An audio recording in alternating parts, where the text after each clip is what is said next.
মেঠো পথে গ্রামে রাস্তায় চলেছি আমরা একা।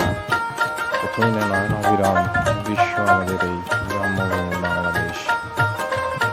আপনারা যারা গ্রামে যাচ্ছেন তারা আপনারা দেখতেই পারবেন গ্রামের মেঠো পথগুলো কতই সুন্দর হয়। এই মেঠো পথ দিয়ে হেঁটে হেঁটে গ্রামে গঞ্জে প্রান্ত থেকে প্রান্ত যাতায়াত করা যায়। এই মেঠো পথের রাস্তাগুলো কতই নরম। রাস্তার ধারে ধারে থাকে সারি সারি গাছ, থাকে সবুজ গাছগাছালি, সবুজ মাঠের ক্ষেত। এই ক্ষেত দেখে যত দূর যায় তত দূর গ্রাম দৃশ্য পরে। এই গ্রামের দৃশ্য কখনো ভোলার মতো নয়। আপনারা যারা শহরে বাস করেন আপনারা কিন্তু গ্রামের এই দৃশ্যকে ভালোবাসতে পারবেন না যদি না গ্রামে না আসেন।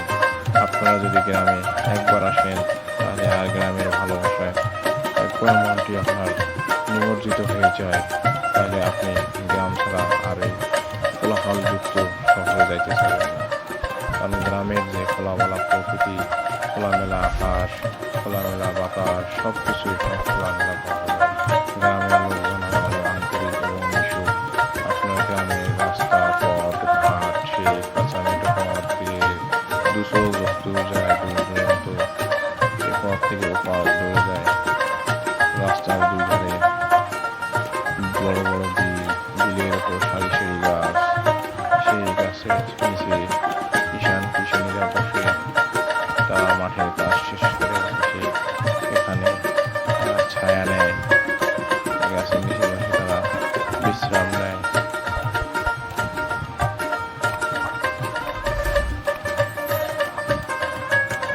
আপনারা দেখতে পাচ্ছেন গ্রামের রাস্তাটি কত সুন্দর। লোকজন যাতায়াত করতেছে। রাস্তার দুই ধারে বাড়ি, অনেক সুন্দর অনেক সুন্দর। গ্রামের দৃশ্য দেখতে অনেক সুন্দর। আপনাকে আমাদের খুশি জীবনানন্দ এই গ্রামকে নিয়ে তিনি অনেক অনেক কবিতা লিখেছেন।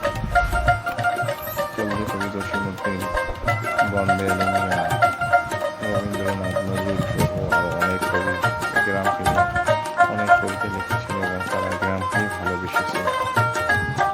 আশা করি আপনারা যারা শহরে বসবাস করেন আপনাদের পরিবারকে নিয়ে অন্তত পক্ষে বছরে একবার বা দুবার গ্রাম ভ্রমণ করবেন। গ্রামে এসে আপনি খোলা প্রকৃতি, খোলা পরিবেশে ঘুরতে পারবেন, যা আপনি শহরে কোথাও পাবেন না। আমরা দেখতে পাচ্ছেন গ্রামের গাছের নিচে বাড়ির ঘরে গরু বাঁধা আছে। অনেক কিষানকে দেখতে পাচ্ছেন তারা মাঠে কাজ করে বিশ্রাম নিচ্ছে। গ্রামের পরিবেশ অনেক সুন্দর। আশা করি আপনারা গ্রামে ভ্রমণে